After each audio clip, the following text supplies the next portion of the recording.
Chairperson of the working group, are you ready? If you are ready, tell me so that I can begin this thing and then we start. Dr. Pam? Thank you, Mr. Mabalane. I'm here. Are your other team members here so that we can start? Those who have not joined in yet, as the audience, they will find us on the way.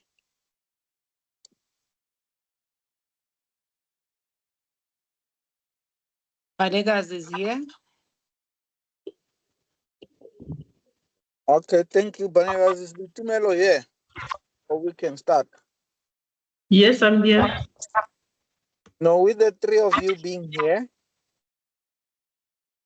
I want us to begin the process so that we don't take much time, which will get into the evening. I would want to kickstart this process by welcoming everyone, just to outline the topic of engagement and the presenters. Once I've done with my part, I will leave everything to them to drive this process in the manner that they have discussed. With that being said, colleagues, you are welcome. We look forward to engagement. This is a process of the C20 to put to the public the outcome of the various engagement that we have had over a period of time to develop the policy brief for cultural diversity and embracement working group. The colleagues will take you through what they have. They will engage with you. If there are additional things that they may have not taken into account based on the inputs that they received to put together the policy brief, they will ensure that they encapsulate those additional inputs and provide to us the fourth and final draft that we will be taking for approval and for public distribution as part of our policy brief, policy pack process. So I hand over to you, Dr. Nikiwe Bam, who is the lead person for this process, together with her co-facilitators, Banegas and Buitumelo. They will take us on this journey. They will engage with us in the manner that they have outlined. So let's have a wonderful process to engage, to deliberate, to further propose, and empower that which we already have as a C20. So without much ado, I give over to the facilitators of the working group on cultural diversity and embracement. My name is Mabalane Mfundisi. I am the chairman and part of the leadership of the C20. Over to you, colleagues. Thank you so much, Mr. Mabalane. Greetings, colleagues. Welcome to the C20 Working Group on Cultural Diversity, Recognition and Embracement, which is the engagement group for the G20 with the presidency here in South Africa. So just to highlight the importance of this meeting, colleagues, we are the civil society in different countries, because this process has been opened to different countries, more especially here as South Africa is the presidency for G20. They have also made this a Pan-African process by involving different countries, even those countries that are not members of the G20. As South Africa is the only country that is in Africa as a part of the G20. So that is why it is important for us to have these different voices from other countries, more especially that we are looking into culture, cultural diversity, recognition, and embracement. So our policy brief have highlighted some of these challenges that we are having in terms of our culture and recognition. And we also made some calls to the governments of the G20 to recognize our culture, to recognize the marginalized communities. So through our engagements with different countries, you'll notice that they are indigenous people, there are indigenous communities, there's indigenous knowledge that has not been tapped into by the governments through their policy making and also through their resource mobilization, distribution, and development. I will just try to share the screen right now to highlight colleagues. We are not going to go detail by detail to our document, but we'll highlight what the important challenges and also the key recommendations that are in our policy brief. And we'll invite you colleagues to also have some contributions and also make some, have some questions also on that one. Please allow me, colleagues, to, while we are still few, I would love us to just introduce ourselves, more especially Banegas, who is here as our co-facilitator. And also we have people that have assisted us a lot in terms of representing this work in other countries. So I will ask Dr. Joy Ndwandwe to also introduce herself and also share some experience through this process while I'm trying to put up the document, colleagues. Thank you. Thank you.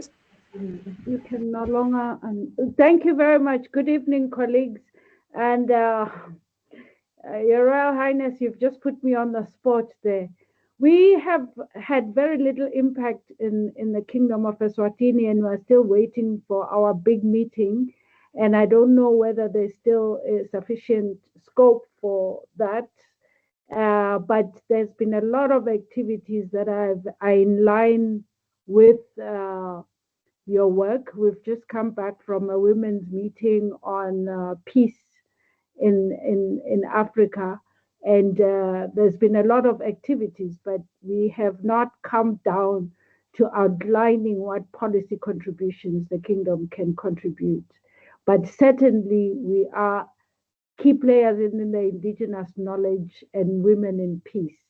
So I would not be able to give you any detail at the moment, other than just sharing that coordinating was a bit of an experience, even though we're a small country, but also just coming up with a policy document was not something that we achieved. But we were happy and we're grateful for South Africa having considered us as part of this team.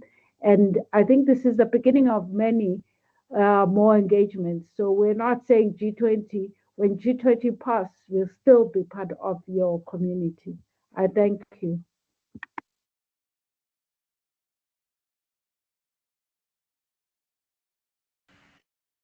Thank you very much. Banegazi.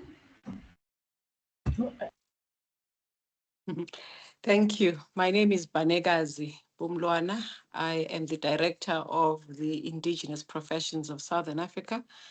It has indeed been a privilege and an honor to engage in this process.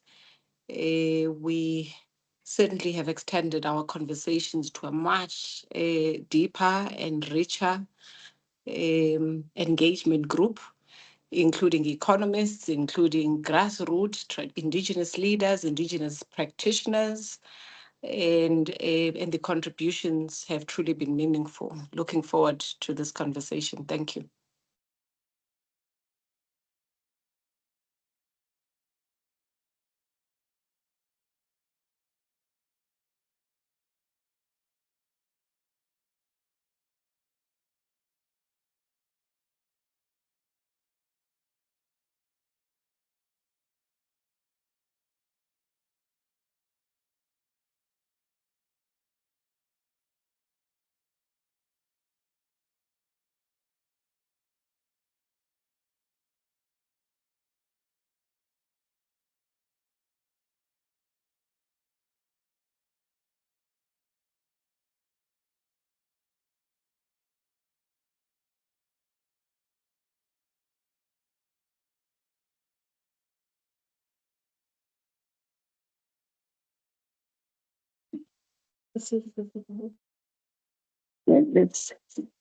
Okay, thank you, colleagues.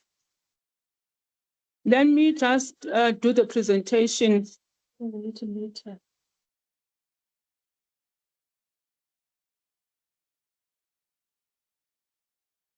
Okay, I hope you can see. Princess, oh, it's Can you see working the now. screen? It Yes. can be seen. Make it a slideshow.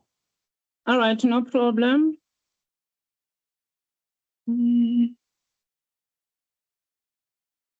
Okay. So let me do the slideshow. There is slideshow. You can look this and do it on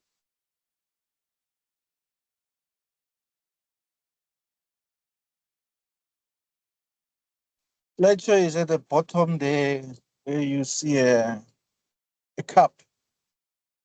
At the bottom of the screen. Okay.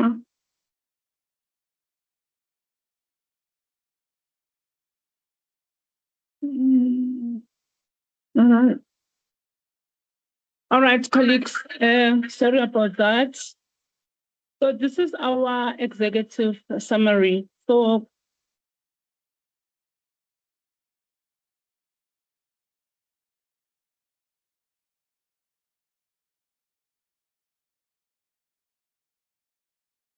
can you hear me, colleagues?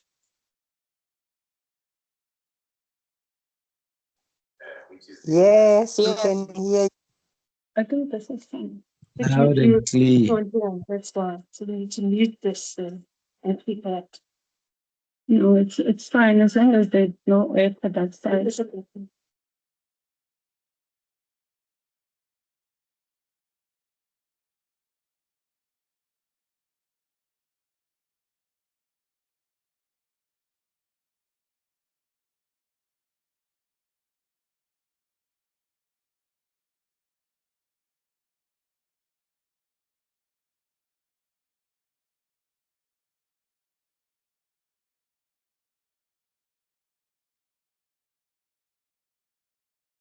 Dr. Bam, Yes, sir. we can't hear. Okay. Can you hear me now? You have to switch this off. You have to mute this one because you're repeating. Just explain a bit. Can you hear me now? Yes, we can hear you, Dr. Yes, Ba. This one is far. This one is the speaker is not so powerful. Yes, we can hear you, Doctor. All right. Sorry, I'm using many devices for me to be able to share my screen. Behind you. Okay. Thanks. It's because I'm using many devices for screening and also for the audio. All right, sorry about that, colleagues. For the G20, the cultural diversity is not a peripheral, but central to inclusive development, conflict prevention, and innovation. Recognizing cultural rights strengthens democracy, safeguards heritage, and fosters equitable economies. So we looked into the different challenges. So colleagues, like I have mentioned, I'm not going to go through the whole policy document. We have shared it, so you can just go through it as well. The following are key challenges and implications for people, planet, and futures in cultural expression, heritage, and sustainable futures. There's structural inequalities. Structural inequalities, colleagues, is basically what the governments do purposely, the system that purposely excludes us as indigenous people. There is a persistent disparities in access to resources, education, and decision-making, particularly for indigenous and marginalized communities. There is an exclusion of cultural and traditional governance system, undermines community agency and social equity. And also, we look into the GDP growth paradigm and cultural erosion. Most of the models that are being used. Yes, sir. Your slides are not moving. My what? Your slides are not moving unless you have not started using the slides yet. Can you email Ayanda the document so that we can assist with sharing it? I've dropped her email on your thing because it's not moving. Oh, so I'm moving it on my other device, so it was not sure. Okay, let me see. Okay, let me send an email.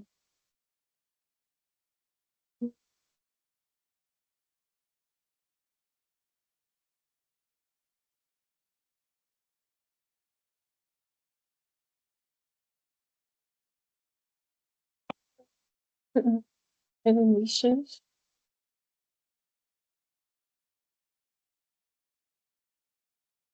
I've shared you Ayanda's email address on your WhatsApp. Okay, thank you very much. I will send the email right now.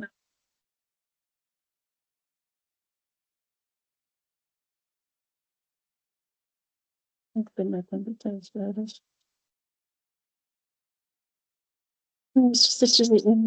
Okay, but I can just do the presentation in the meantime, and then while I'm doing the email.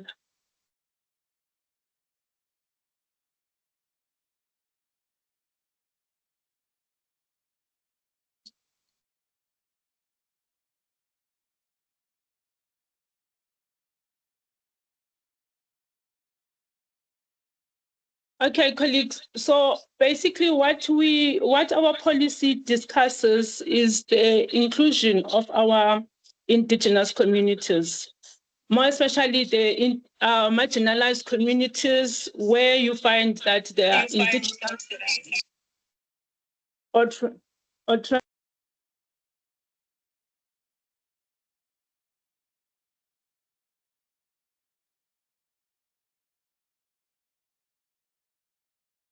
Dr. Bam, I think we've lost you.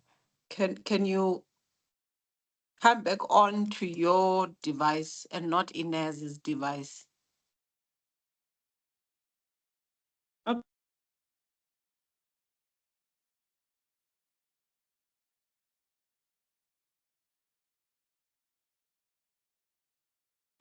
Okay, colleagues, can you hear me? Yes, we can hear you now. Inez needs to switch off her device.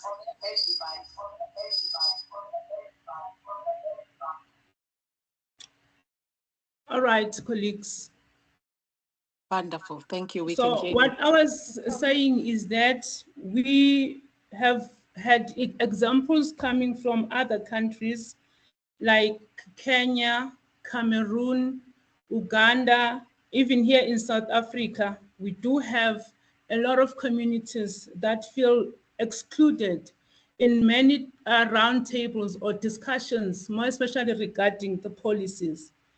So our policy, when you talk of structural exclusion, those are some of the things that we are looking into.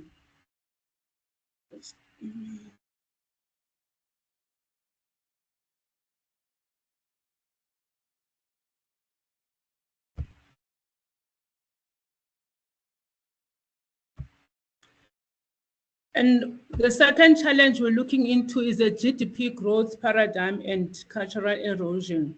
Conventional growth models prioritize profit over social, cultural, and environmental well-being.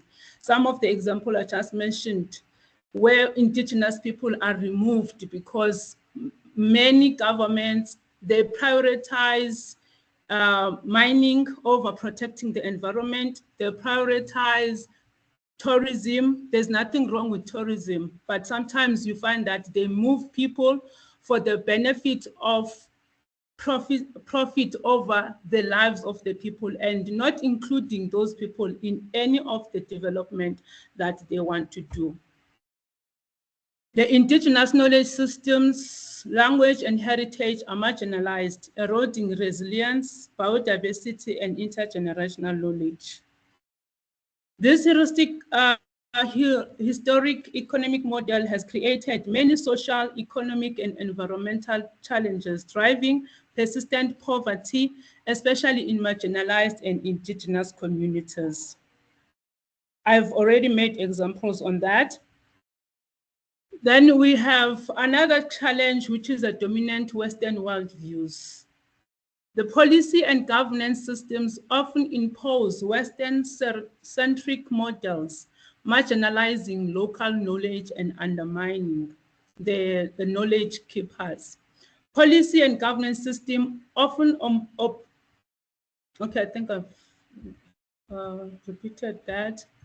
The cultural exclusion reinforces systematic inequalities, limiting opportunities for future generations to inherit thriving and sustainable cultures.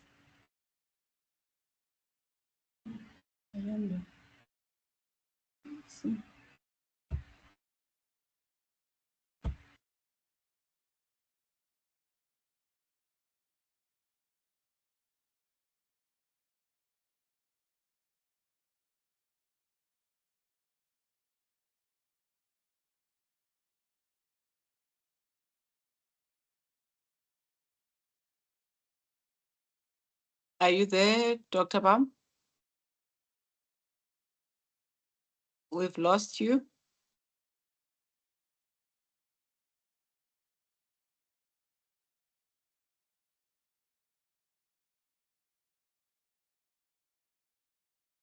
Dr. Bam, are you with us?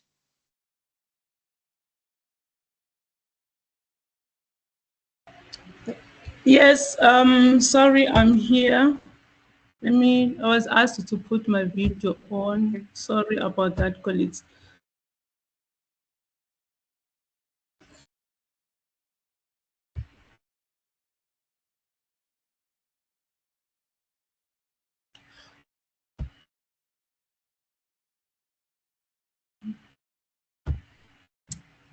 No, don't worry. So there are critical questions that we need to ask. So these questions are: who benefits from the global transformation and for who does it okay? How can we reshape and catapult IKS for global inclusion, ensuring cultural knowledge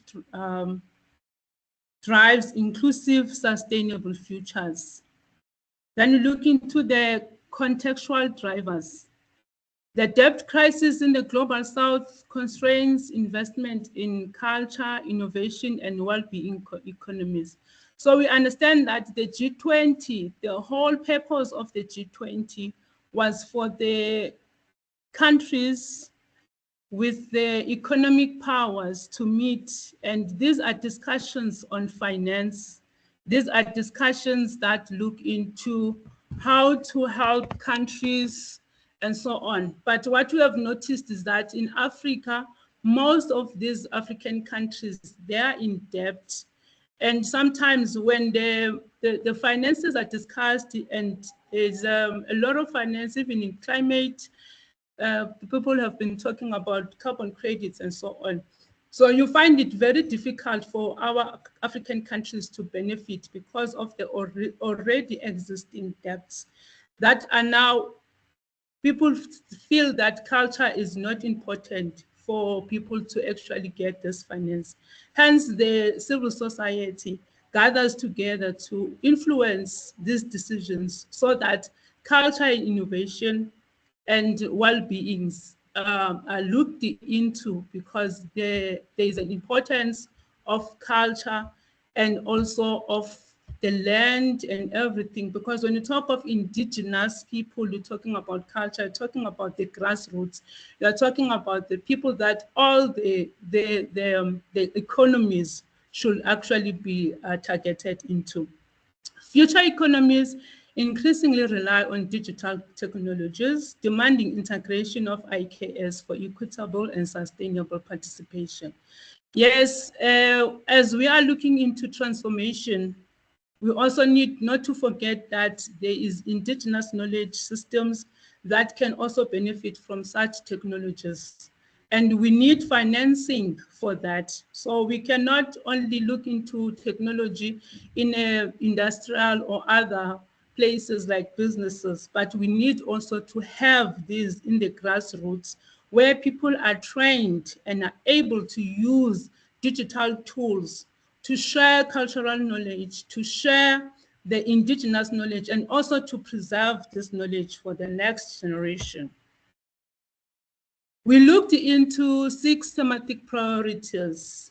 So to actually look into all the key challenges, these are under these 6 thematic priorities, which is the protection and restitution of cultural heritage, the recognition and inclusion of indigenous people and traditional authorities, the promotion of intercultural dialogues, the support for language diversity and revitalization, the cultural sustainability and climate change, and practicalizing cultural embracement by advancing indigenous knowledge system as well-being economies. Now we are looking into how is the policy document answering all those challenges. So what is it that we are demanding in the recommendations? So number 1, looking into the cultural structural inclusion. We want the indigenous peoples and culturally diverse groups participate in governance and policy decisions. The legal recognition and communal land, cultural and intellectual property rights, safeguards community agency, cultural continuity, and intergenerational knowledge transfer, including protecting LGBTIQA+ cultural expressions and symbols from appropriation and misuse. The embedded inclusive governance structures that protect traditional leadership, women, youth, and marginalized communities. This inclusion will ensure equitable access to resources, education, and economic opportunities, enabling communities to fully exercise their rights and participate in decision-making. The inclusion will also make sure that there is we break down the structural silos between government, private sector, and communities to foster integrated, collaborative approaches that align policy, investment, and cultural priorities.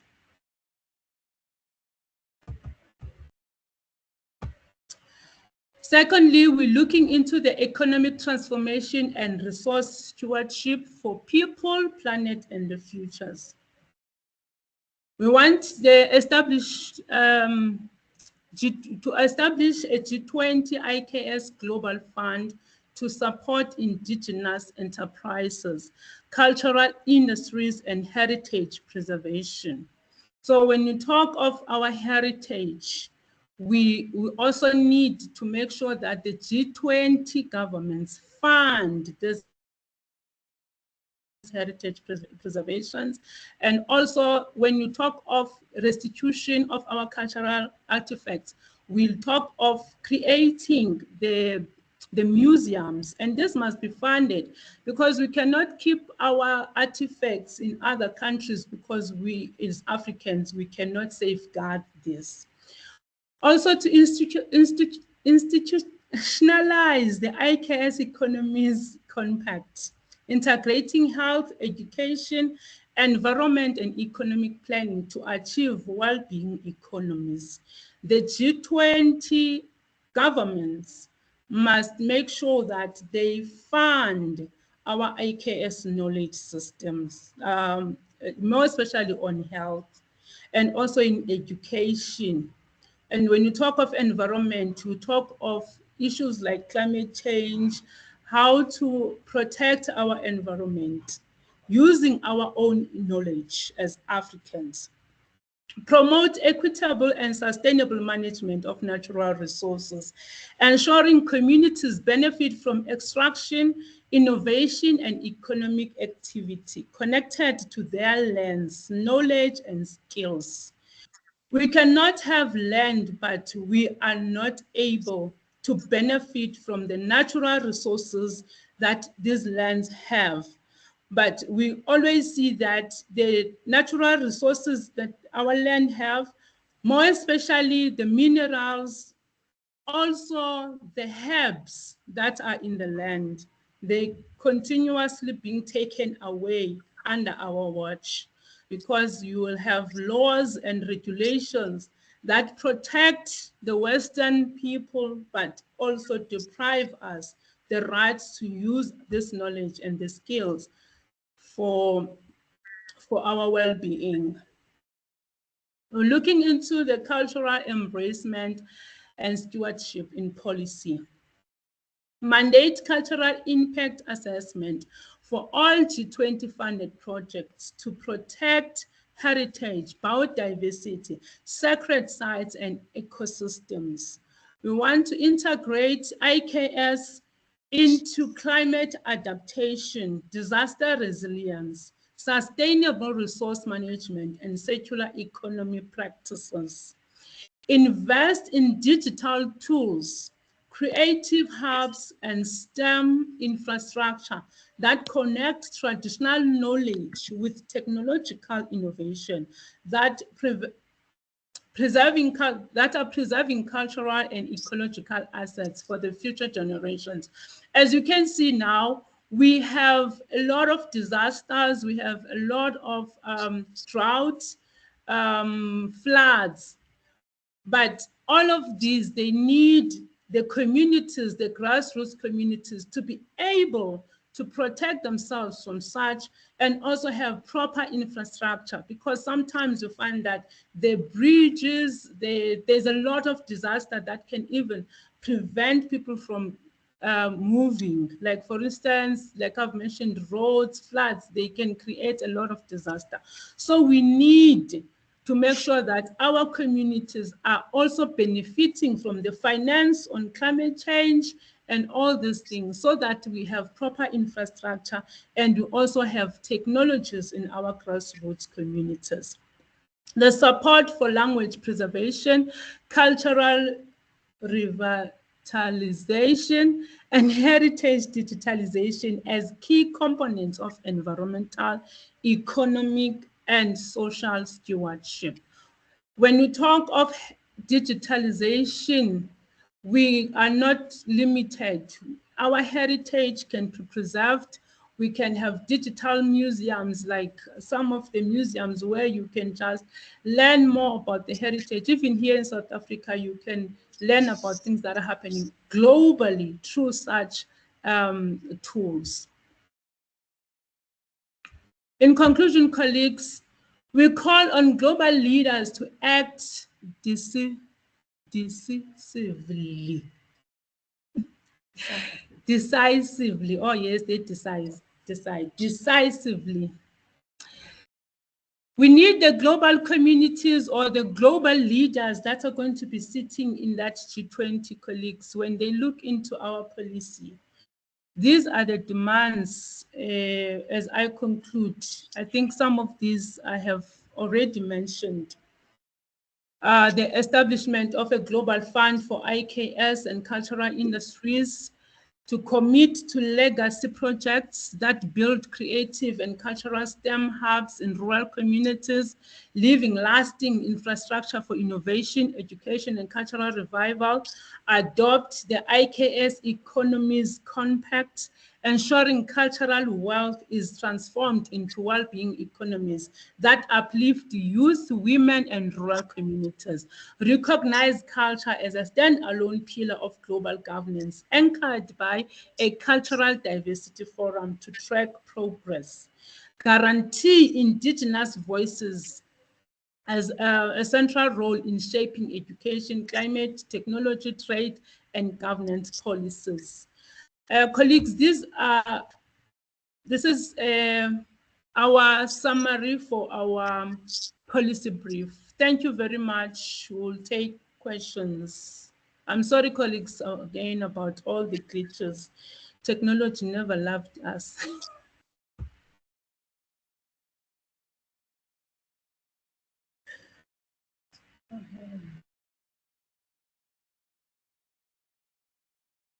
Okay.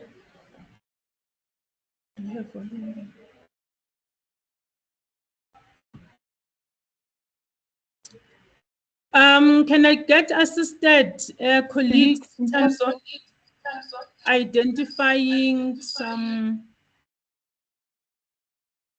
hands and questions, comments in the chat?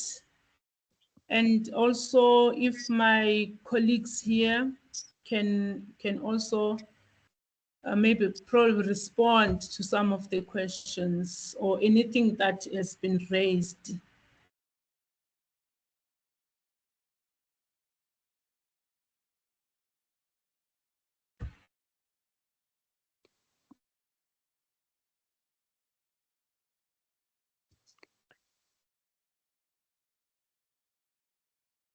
Okay.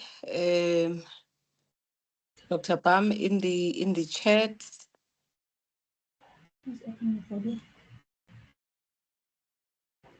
we have sorry, somebody's echoing. Unknown user says, revisit our constitution and come up with mechanisms that suit African sons and daughters of the soil. I don't know whether we're going to take the comments or whether we should engage with them, but that's the one from unknown user. We have another one from the same person who is saying, I'm really wondering, where are we expecting this financial support to come from? Because those leaders coming are here to take our minerals, and we should go back and ask them for funding. I shall skip. We have a comment that says more healers should be taking part in all of this. That is from Leonora Alberts Vilagazi. As healers, we should do self-sustainability where we can and not depend on government. And then there's a proposal that says we need to focus on our mental health and wellness first to be able to re-own our healthy cultural customs and rights. The second part is to register our intellectual properties.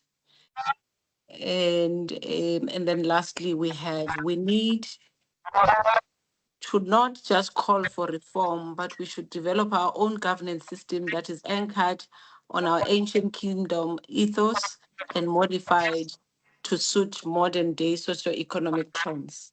I don't know whether you'd like for me to engage, Dr. Bam.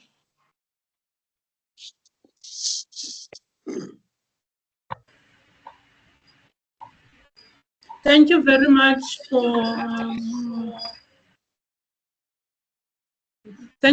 for reading those comments, Banekazi. I think yes, you can comment on some of them that you really wish to comment on, but colleagues, let me just say this, because I see that there's someone who is asking why we need this financial. Okay, I'm really wondering, where are we expecting this financial support to come from? Because those leaders coming are here to take our minerals. Okay, I'm not going to go to the mineral part and all that, but like I just indicated in the beginning that the G20 is a group of governments. Initially, this meeting that is taking place, or the summit, or the meetings, because the meeting is not just the summit.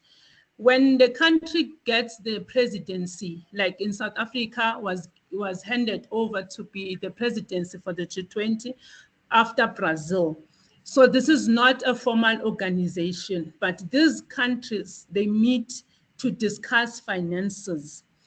Obviously, there is a lot of finance that these countries have. They invest in different countries.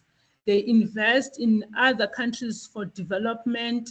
So there is that money. And another money is sitting there with IMF, which is the one that caused our countries to be in debt because they loan our countries. That's why you find the president went to get some billions and then they are using that as loans. But besides that money that is available from IMF, there is money that the G20 countries have, that some of this money they are supposed to be paying, not loaning. They are supposed to be giving to certain countries according to their needs. So initially, this meeting was for finance ministers to discuss which countries need financial assistance.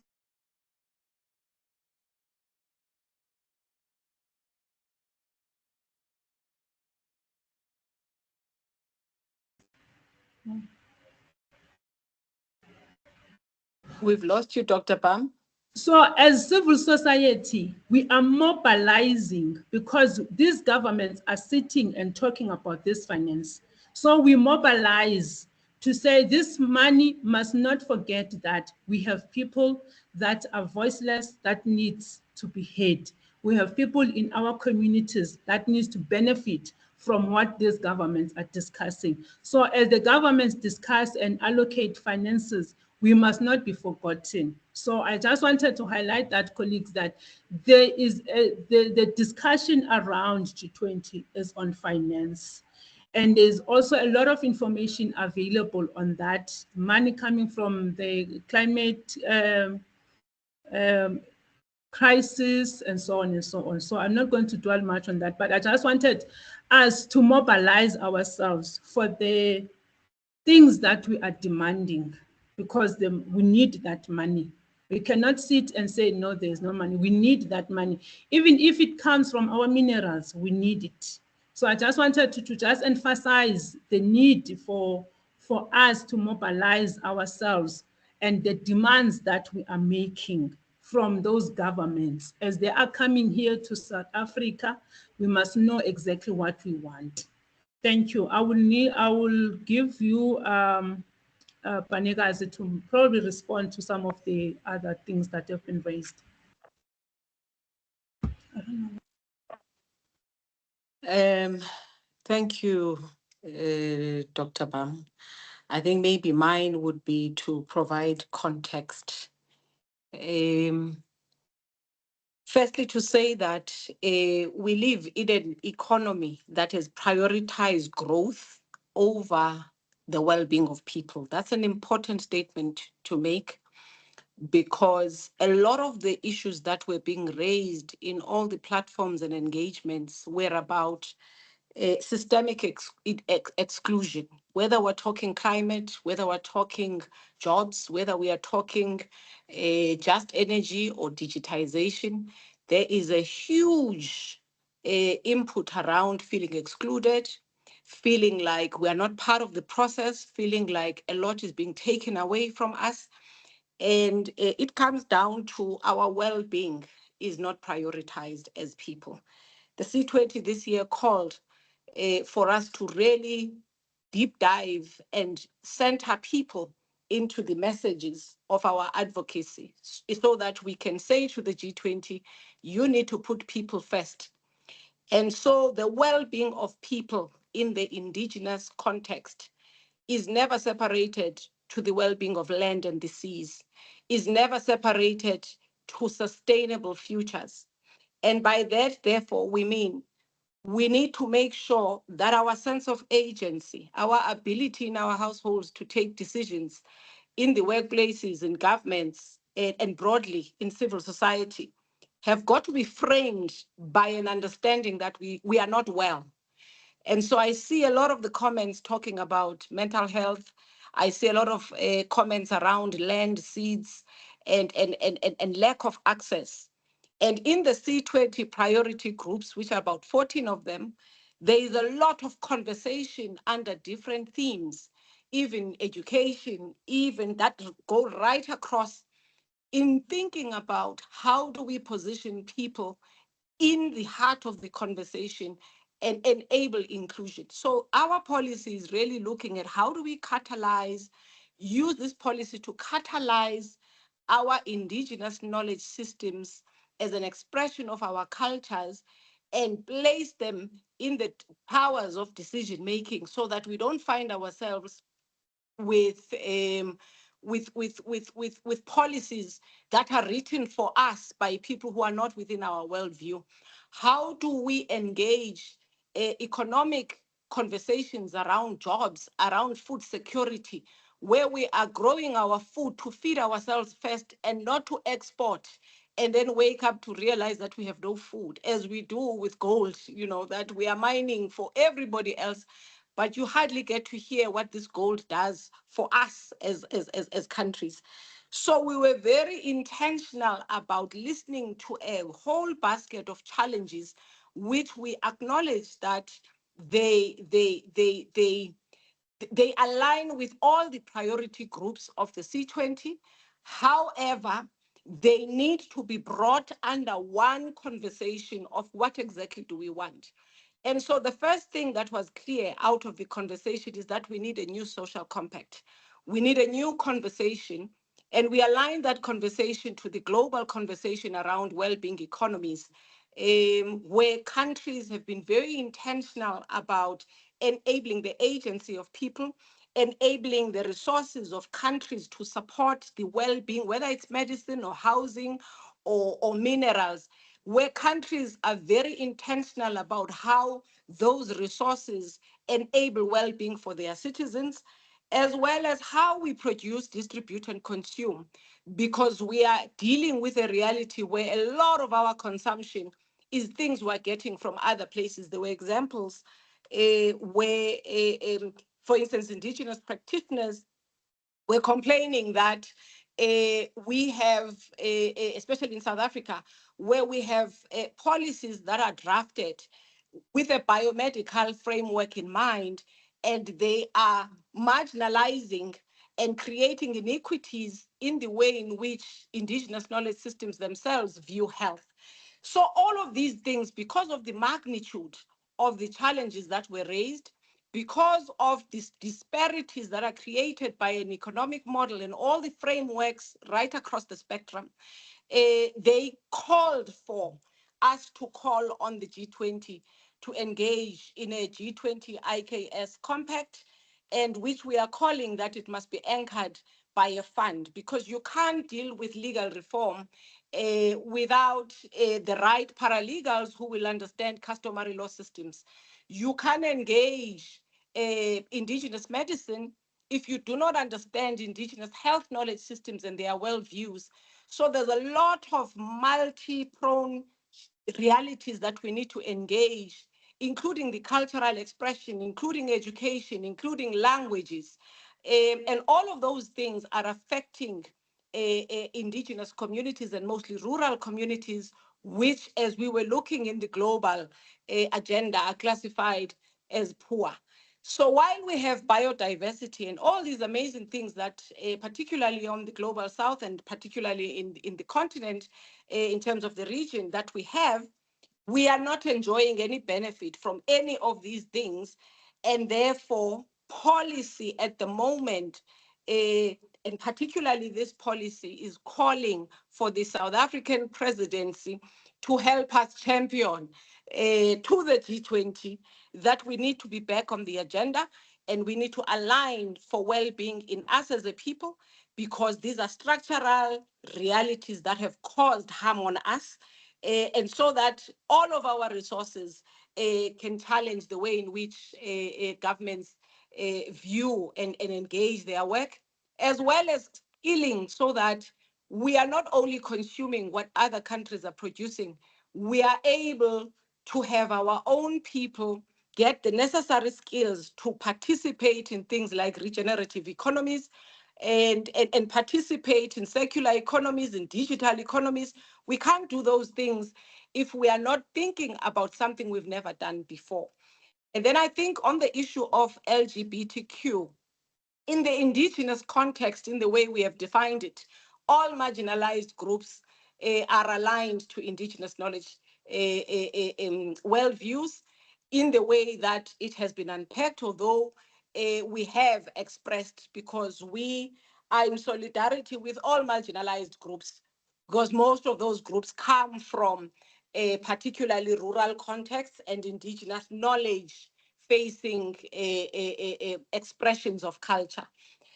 So those were the critical and important things. So I hope for the unknown user, I've been able to help in pulling it all together to say, we are aware of the vast challenges that are affecting our cultural diversity expression, where we don't feel like we are embraced, and where we feel we are limited in the ability for us to take ownership of our communities because we are on the receiving end of the extractive economic agenda and all its frameworks. And so we are calling for a compact that will address that. It's a commitment for a new a deal. And secondly, it must be anchored by a fund where we can begin to engage things like climate issues and all the other issues that have been raised, particularly around legal and policy, because that was a big thing that came through the conversations. Thank you.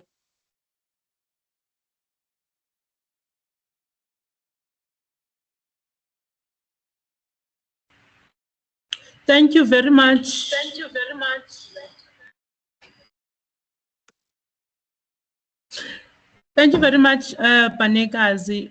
I will take the hands. I think they have been numbered. We have Abraham Nguni as number 1. Number 2 is Pastor Tembeni Gadu. I'm not sure, Shepa, if there will be raised, unmuted, because I think you mentioned that in another meeting that there is a way of unmuting them. So please do unmute number 1 so that they can actually ask the questions. Thank you very much.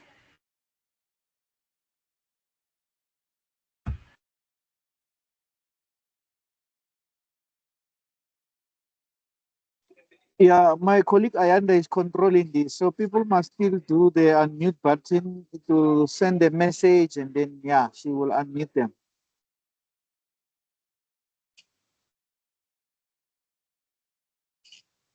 You just need to indicate who must be unmuted.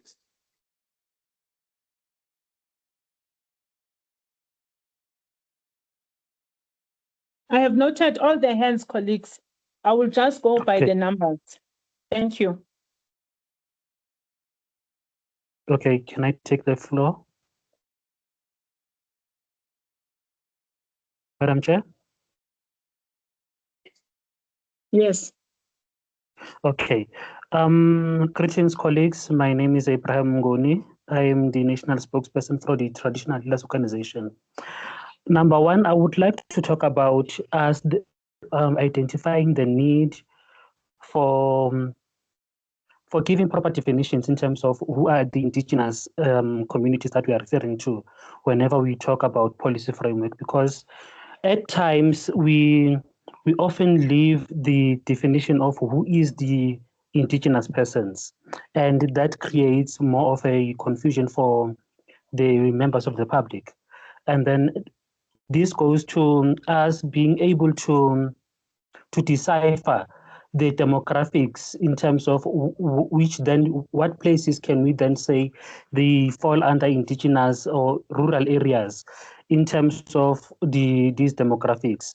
But as we go forward, I would like to talk more about the preservation of heritage and knowledge in terms of safeguarding identity, promoting the preservation and revitalization of indigenous languages, traditional and arts, and rituals. This speaks more to say we also need not to separate traditional health practice from the indigenous knowledge systems, because we form part of the indigenous knowledge systems in terms of the artistic healing ways that we use and the medicinal species that we use from the wild, which are regarded as food for our ancient forefathers. We also need to talk about the education reform and how we can advocate for local languages and traditional knowledges to be put into a curriculum to ensure that we do not see ourselves being facing with the holistic diminish.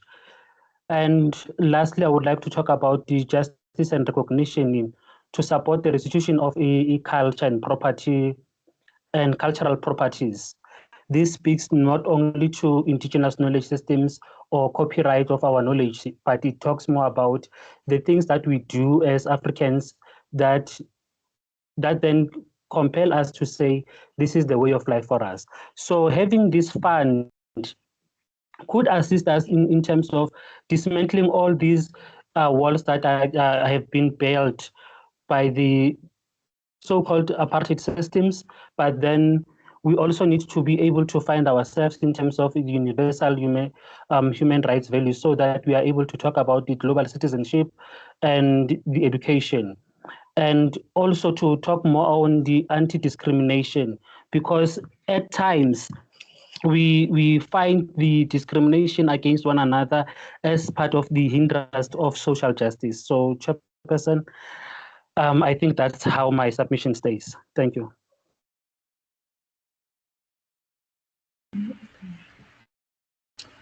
Thank you very much. Thank you very much,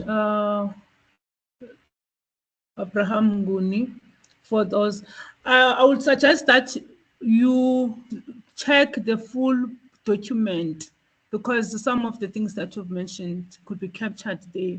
But I understand the definitions of indigenous, community, traditional, rural.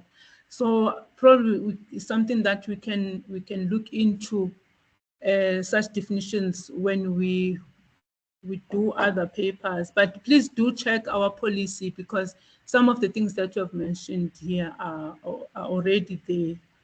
And then there will be still more discussions until we reach the final submission to the G20. Thank you very much. Can we unmute King Kumalo?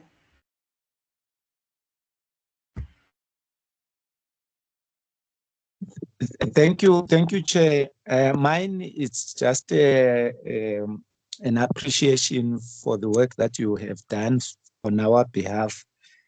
And then over and above that, on the issue of the policy proposals that we have put, I would have appreciated if you had delved in from the basis of the Ubuntu concept as well as the Sankofa concept, so that when we look into what we have under the United Nations charters, and as well as the African Union charters and the European Union charters, because one way or the other we all live in a single planet. So I feel like our indigenous knowledge systems needs to be properly defined by us, and we shouldn't look like we are not sure of our foundation. So the Sankofa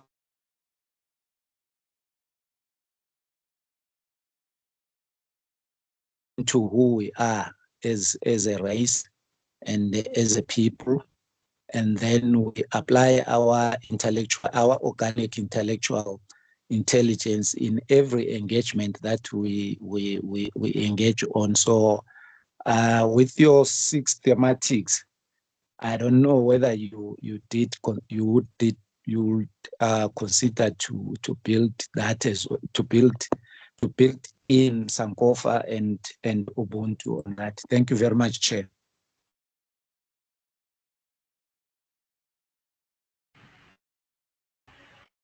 Thank you, King Kumalo. We have noted those, and I think part of our introductions and the summaries, they do speak to these issues of Ubuntu. And I agree that we need to also have our own references, because some of the references that we are using, they are also outdated. So it's good that we're having these discussions, and we hope that even beyond the South African presidency, we can now run and our own discussions as Africans. Our next person is Fikile Vilagazi, and then we'll have our co-facilitator, Boitumelo, to make some contributions. Thank you, colleagues. Thank you so much, Chair and colleagues, for an amazing presentation in terms of the policy. I think mine is just to ask if the policy can be shared or refer us to where we can access it for those of us who have not seen it. But also to add perhaps that if the policy can speak to the independence of indigenous governance in our countries, in a sense that we, I'm making reference here to countries like China, for instance. If you go to China, you find that I think it's a federal system where indigenous communities are enabled to govern themselves in terms of indigenous ways within the system of governance in its entirety, in a way that indigenous communities are able to access the fiscus, for instance, because indigenous communities are recognized as taxpayers, in our own right. So I think if the policy can really foreground that coexistence of indigenous governance systems alongside the systems that have been westernized, so that we are able to do the kinds of things that are driven from our indigeneity without having to find ourselves always competing for space and for resources and for land and all of that. And I also want to caution as chair to, on the approach that we need to go to Western governments for money because they've stolen our minerals. I think that approach is probably setting us up to a system of oppression and a trap that we have been enduring literally for all these years since slavery. We acknowledge the fact that they've stolen, those who have stolen. But I think we should not affirm that theft by saying, give us the money because you have stolen. Because when we do that, in my view, we are necessarily saying that it's okay for you to steal, but then give us the money back. I think we need to reclaim that which is ours, Chair. Countries like Kenya, for instance, have held Britain accountable to the theft and say that you need to pay for reparations. So our relationship with money should be at that level that says we are not asking you as beggars, but we are demanding of you to actually repay for the damages that you've done to our continents and to indigenous people. So for me, I think that is what I would advocate, that the policy approach should do it like that. And Britain has actually compensated Kenya. And I'm aware of other countries that are claiming, even to the French colonizers and so on. So that's my proposal, Chair, so that we regain our independence. Lastly, so that I don't take up a lot of airtime, if our policy can foreground our eco ways of living, our returning back to our relationship with land, returning back to our relationship with our rituals, returning back to our relationship with the empires of our continents and the royalties of our continents, kings and queens, and so on. That system is functional. The world, somebody said, did not really start in 1652. We have our ways of doing, we have our ways of healing, we have our ways of living. And it's not necessarily about us returning to backwardness, as other people would want to argue, but it's really for us to affirm who we are. And I think that if the policy can foreground that in ways that also are consciousness raising to the generation of today, to the modernity of today, to say that when we say we want to remain indigenous and govern ourselves as indigenous people, we are not saying that we want to take you back to the 1400s, but we are saying that we are here and we did not die. We are the generations of our mothers and our fathers and grandmothers and grandfathers and grandparents. So we carry this legacy forward, even in the world today, as it is called modern. Some of us are postmodern. So we're taking it to different places. And if the policy can foreground those values that says there is nothing backward about ancient ways of being and indigenous ways of being, but there's a lot of being progressive in terms of how we live and claim, you know, against our erasure. So for me, I think that's the thing, because I find that a lot of conversations at the level of global relationship building tend to want to erase that which we are. And I think if the policy can foreground the fact that no one should really attempt by any means possible to want to erase us, but we can negotiate coexistence, but not erasure. Chair, I will stop here for now just to give others a chance. Thanks, Chair.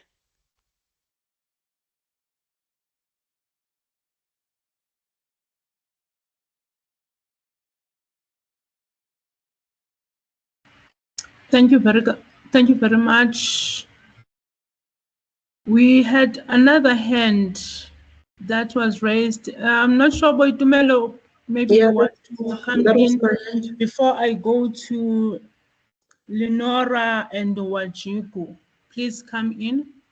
Thank you very much, and I would like to thank all the members who have joined us today for this webinar and all the contributions that were shared, and all of us for all the work that is done.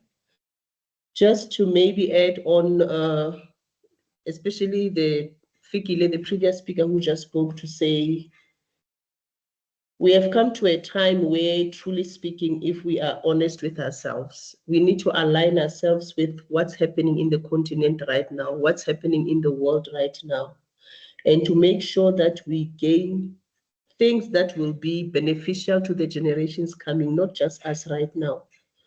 So looking into the issue of cultural expression, the need for a reformation of education, languages, and the global trade, we need to also try and put ourselves in a space where we touch sensitive issues like the decolonization of our cultural and economic structures, in order for us to align ourselves and also voice out our demand for autonomy. For us to say that we are asking for money from those who are deliberately using the same policy like the one that we are doing right now, if we don't attend to it properly, our generations coming will sit in the next 20, 40 years to still discuss the effects of the very same policy that we are spending time and energy and money designing right now. If we don't put it in a way that those who are coming, those who are engaging on our behalf, us as civil society groups as well, we stand firm on the issues of decolonizing cultural expression, our cultural importance as a nation, as the countries of the world, the issues of economic structures. How do we ensure that we speak to the engagement of us as the custodians of the same minerals, the same wealth that is going to the world to be refined, and then it has to come back to us in a way that we are begging? How do we reform international financial architecture to ensure that it speaks to the needs of Africans that has been disenfranchised? What about other global South countries that are suffering the exact results of the same effects of that, what we are trying to now behave as if we are pleasing them by coming in to speak lightly, when we can make sure that for the first time in the history of this continent, we speak policy that will make sure that the younger generations coming will not suffer the resources of what we have gone through. When we speak about governance as well, how do we strengthen that resilience to make sure that coming 2026, we get to a space where we start speaking about us using what we have to ensure that we build ourselves up to a better continent, a better world, and a better global economic society. So I strongly believe that all of us here as leaders, traditional leadership, civil society, business, youth, elderly, think tanks, need to come to a place where we place our education, our language structures, our trade, indigenous health system, paralegal systems, to ensure that all the systemic exclusive structures that were created are abolished in order for us to do things by ourselves and for ourselves. And when we speak about the issues of intra-trade, we don't need anybody from outside to save us, but we need to start speaking about how do we get ourselves out of the mess and ensure that we save ourselves. So this is just a few that I would like to add to just challenge us as all of the 38 members here to say, let our 3 minutes policy speak directly to what other G20 groups are speaking about, because land we cannot run away from. Economic exclusion we cannot run away from. Transformation of all the systems that runs us as human beings, we cannot run away from. Thank you. Thank you very much, Boitumelo. May we please have Lenora Alberts, followed by Wanjuku. Thank you, colleagues. Thank you very much, Chairperson. I want to concur with the previous speakers. It is fundamentally important not to be colonized by the colonizers. And I speak as a white privileged woman, with my benefits and without my benefits. We have been colonized too long. We need to sustain our indigenous health system, including with different cultures, different inheritors, and different traditional leaders. And self-sustainability is the best way to go. You suffer in the beginning, the first year after that. I am a living person of that. Starting from scratch and doing something for self-sustainability, eco way of living. And that will assist healers to have land, to protect the indigenous health system. What can we say about our health system now? Even today, 22 million was taken from Tembisa Hospital while people were dying. We are the only ones people are looking at as healers. So let's protect, guard, and do self-sustainability and not just depend on colonizers to dictate us. Let us make proper ways for the young ones to come. Thokozang ngiyabonga.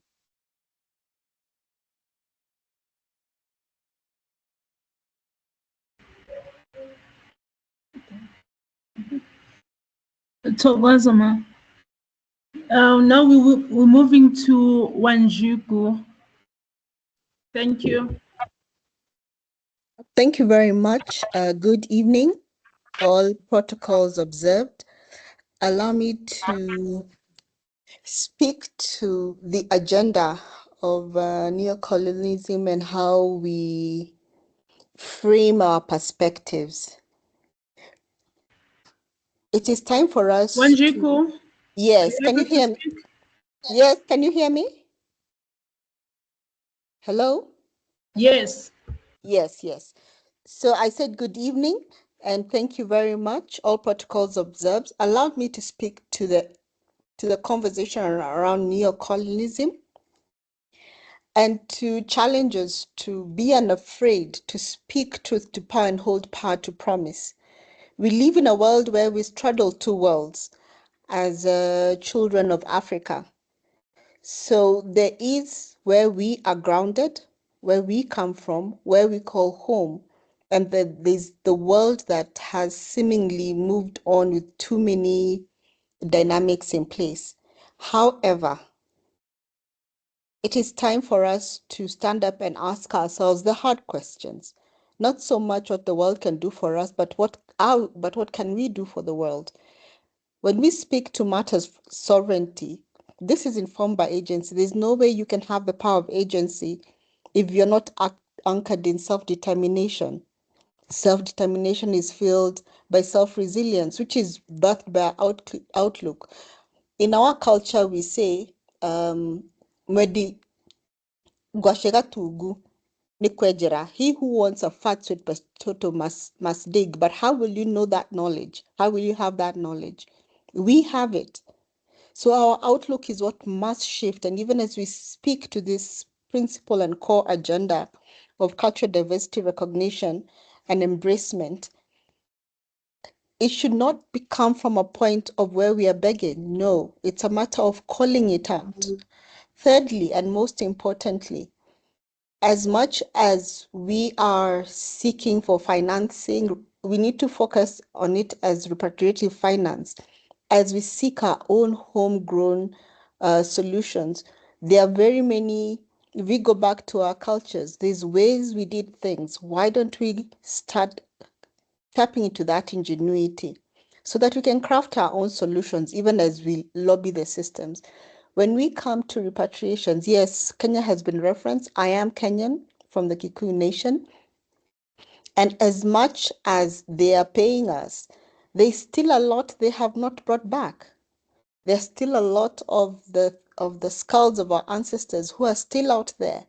And we are seeing the effects as recently as this month when we are seeing holy sites cracking. So it is time to stand up and speak truth to power. Let's not be soft around what we need to say, and especially this working group. You are the backbone and bedrock of all the work the rest of us are doing. I'm privileged to be leading the Energy Just Transition Working Group. But without indigenous knowledge systems in place, all that we are saying and protecting our critical minerals and pushing back on matters of critical mineral diplomacy, then will be work for naught. Simple fact, the extraction from Africa to the super rich is 30 million USD per hour. How much is that for as long as we have been on this call? How much has been extracted from our continent? So it is time for us to be brave enough and be unapologetic and stand unmoved on these ancient truths. Thank you very much, and back to you. Thank you very much. Can I please have Prince Homolimo? Because I see that he raised a hand in the chat, could not raise it in the screen here. Thank you very much. And then following him will be Princess Tolang from Lesotho. Thank you so much, colleagues. Please, let's be conscious of time. We only left with a few minutes and then we will wrap up. I have seen the questions on the accessing other documents. Yes, colleagues, please do look out on the website and also follow our channel on WhatsApp, where you can be able to access all the information about the working groups. Even if you missed the previous meeting, you will see the recording there, and also this recording will also be available. There is a media team here making sure that all the updates are there in the WhatsApp channel. Kindly follow that. If you have received the meeting notification through the WhatsApp channel there, at the bottom of the message, it says view channel. Please click in there. You get all the updates about the C20 and also follow the website. The documents, everything will be posted, and then you will continue to engage with the documents. And I think I've covered that. Thank you very much. Let's have Prince Homolimo, followed by Tolang. Thank you very much.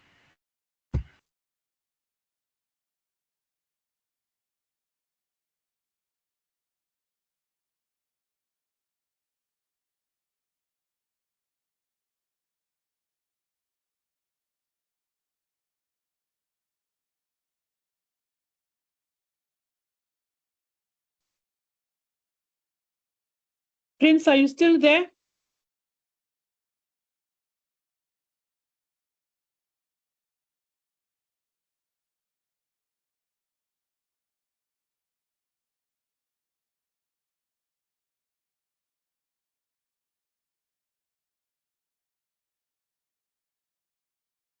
Please, let's have Tolang and then Duzekaya. So when Prince is back, then he will indicate. Please, Tolang from Lesotho, and then we have Duzekaya. Please make your inputs, colleagues. Thank you. Thank you very much, distinguished participants in this meeting. One of the things which I would like to emphasize, which we always put aside, is the universal language which Africans should have or should be speaking in the coming future. And maybe it's the time that we voice out that we need to speak more Swahili in the African continent. Because I think what divides us most of the time is like we speak so many different languages all together, and that's where the problem is. Our communication is not flowing very well. That's all I wanted to say. Thank you.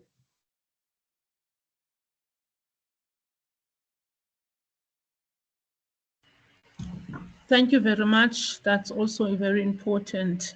Please, can we have Duzekaya?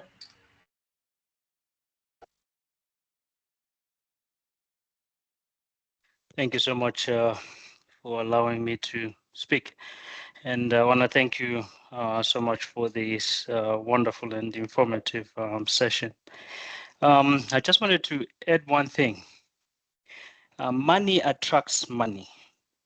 And so I see that we have great points, but I haven't had any maybe strategy as to how we are going to make money out of what we are claiming. Because when we talk about government they always want to look good. So how are we going to make them look good while we benefit? And that's all that I wanted to say. Thank you.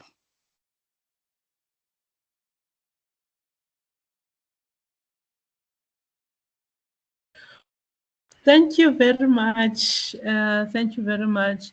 Yes, we want that money to make more money here. We want economies in our communities. We want to make money through tourism, cultural tourism, and all those things.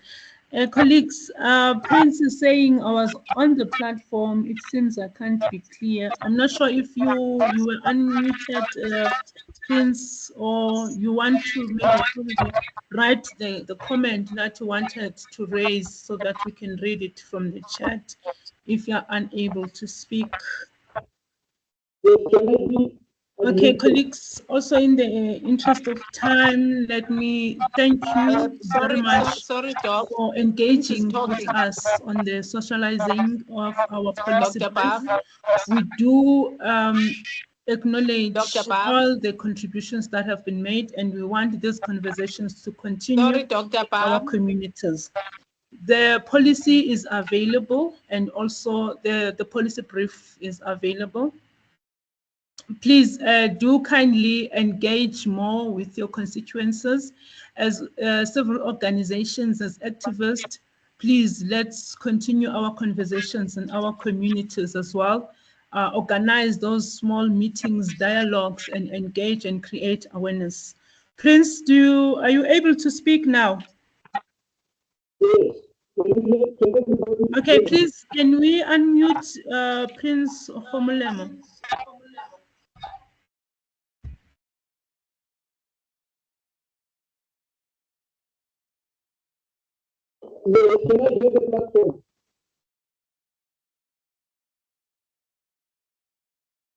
Hello.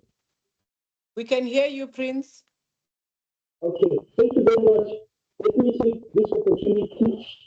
I'm a little bit conscious because of the time. But what I wanted to know, what I wanted to say is that once we start with these initiations and then we think about the funds, we are going to have a problem. The very same people that are busy managing our area are very same people that need to fund us. When we check, like for example, SLP, and the Department of Mineral Resource, there is social labor play, whereby we are sourcing funds from the mines. But what I have realized is people, individually, so excluding the traditional leaders or community leaders, they went further and approached this so-called investors, and then they open so-called trust and CPAs. And once they say CPAs, that is where us as chiefs and queens and kings are no longer being recognized. And then the politicians are using CPA platforms. Because remember, CPA platforms is only on the 5-year basis. So there will be a time whereby there must be some. Sorry, Prince. Prince. Sorry, my brother, we can't hear you very well. I think it's a network issue. May I request that you type for us the inputs that you would like to make, and we certainly will take them up. The sound is not very audible. Thank you, sir. Thank you so much.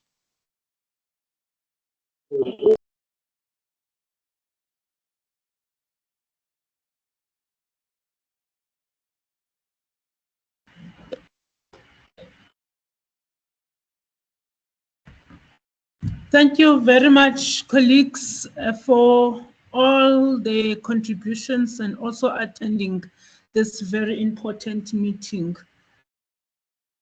I'm not sure if there's anyone or any other input as we are about to wrap up our meeting. Dr. Bam, it's Banegazi.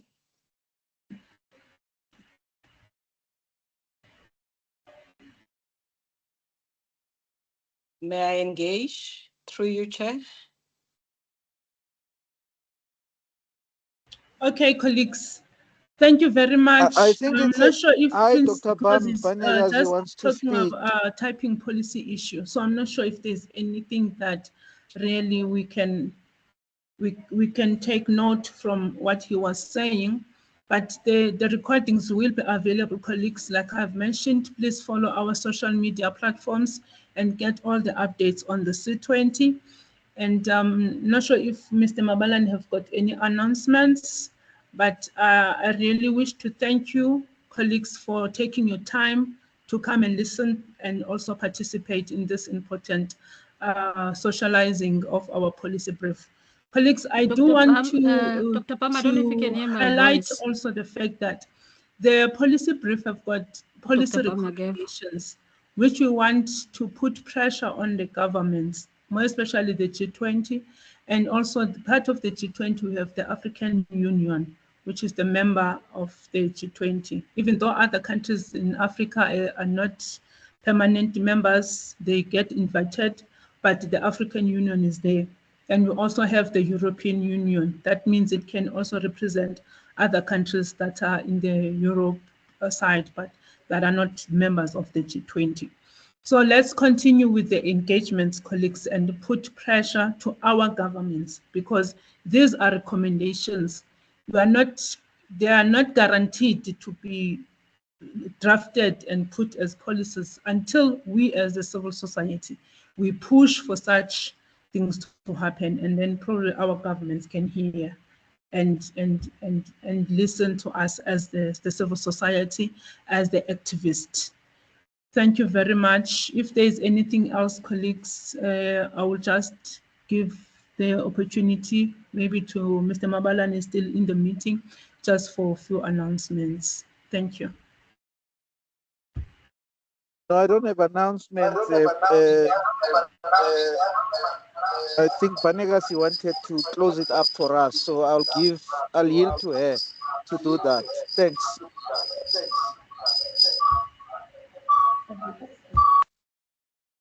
Thank you, Mr. Mabalane. Firstly, to thank everyone who joined us this evening, and to stress and highlight the importance of this particular conversation in the context of the South African presidency hosting the G20, as well as in the context of our well-being as a people, as a planet, and as sustainable futures. I think what is very clear is that there's a call for us to define ourselves and our indigeneity and be unapologetic in terms of how we frame ourselves in this policy document. There was a suggestion around Sankofa and Ubuntu, and I really would love the colleague to reach out to us. Please just put your email in the chat so that I can follow up with you so that we can make those inputs. It is very clear that we need to be very straightforward around our desire to self-determine and exercise self-reliance. I do want to stress that this is right across the C20 priorities. So it's very important for us to support all the other groups to hear what they are saying about us and our communities, so that we are able to engage on the basis of what they are saying. In just energy, for instance, what is the conversation for IKS? What is the conversation in health? What is the conversation in education, and so on and so forth? But for the purposes of this fund, I do want to also stress that I'm sure in the current draft, somewhere along the way, because there were lots of inputs that were made, there actually was a call to say this fund should be 5 billion. And this fund must come. We had economists that were saying to us, you've got green funds, and indigenous people must be able to say, we want so much percentage from these green funds, from all these different funds that people are coming up with, deforestation funds, and all these are amazing things that everyone is throwing in the air, including health funds. There must be a percentage that is intentional and that is intended for the global community to access, so that they can begin to engage paralegals to reform policies, so that they can, because even when you think about these things, we're unable to unlock ourselves because we don't have an enabling environment. So it was very clear that we can't put all the things that we want and list them one by one, but they come down to three things. Well, one major thing is that we want well-being. We want to be well. We want to have healthy minds. We want to educate. We want to relate to one another. We want to be self-sustainable and productive. We want to be able to guarantee healthy environments. We want to be able to grow our own food. We want to be able to trade amongst ourselves. We also want to be clear that we want to professionalize our ways, because if we were not disrupted, we probably would have medical doctors that are indigenous health practitioners. We probably would have so many other professions within the indigenous knowledge system space. And therefore, we need to start somewhere to reclaim all of this, so that we unlock different solutions for different people. In fact, this call was positioned as, we want it as a legacy project for the South African presidency, because this will come back to us in the next 20 years or so. And we must be able to say, when G20 came to South Africa and they signed this compact, and they anchored this compact with this 5 billion rand fund, it is in no way going to end our sorrows, but it's giving us a space so that we can begin to engage the different issues, from biopiracy to all the issues that are affecting us. And for us to fully be able to say what goes into that compact and what it must say, we've got to participate in all the C20 priority groups, so that we understand what the issues are, so that we can pull from those and begin to say, this is what we want in each priority area. And I think I wanted to make that very clear, so that colleagues don't think we are addressing issues of you stole.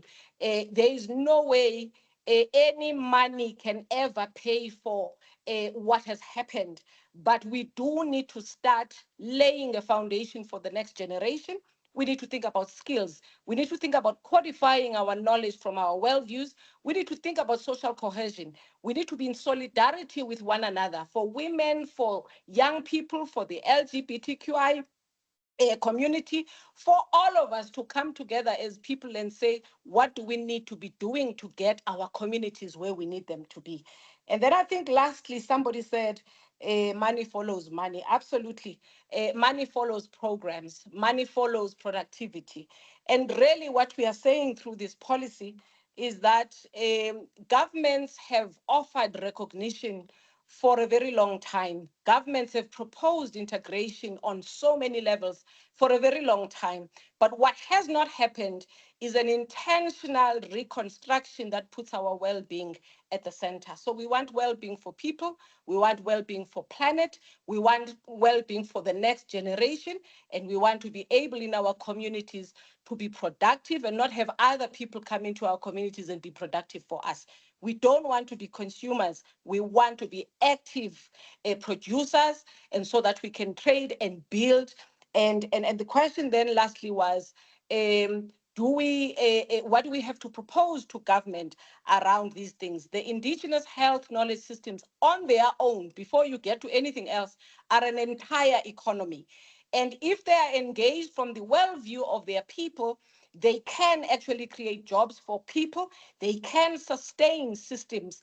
They can ensure that we've got agriculture that is feeding our people, and that we've got regenerative processes, and we can actually engage issues of energy, just energy, and so on. So we have an entire economic model when it comes to indigenous knowledge systems, but it's got to work for us, and it's got to put us at the core of the agenda. Thank you so much, colleagues.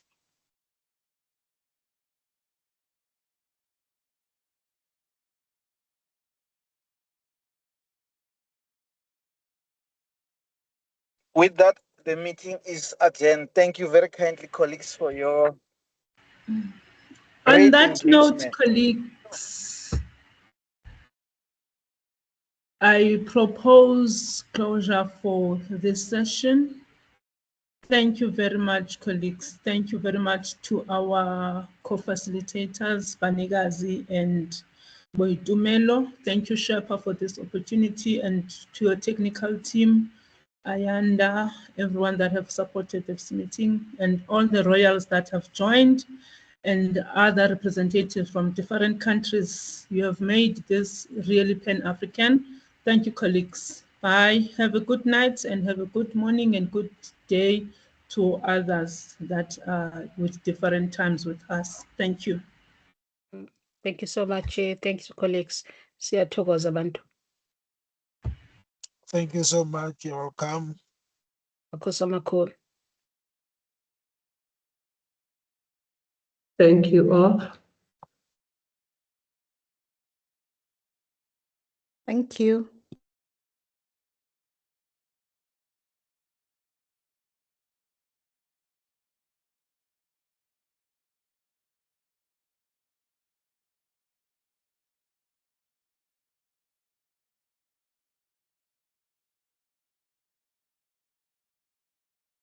Thank you and goodbye.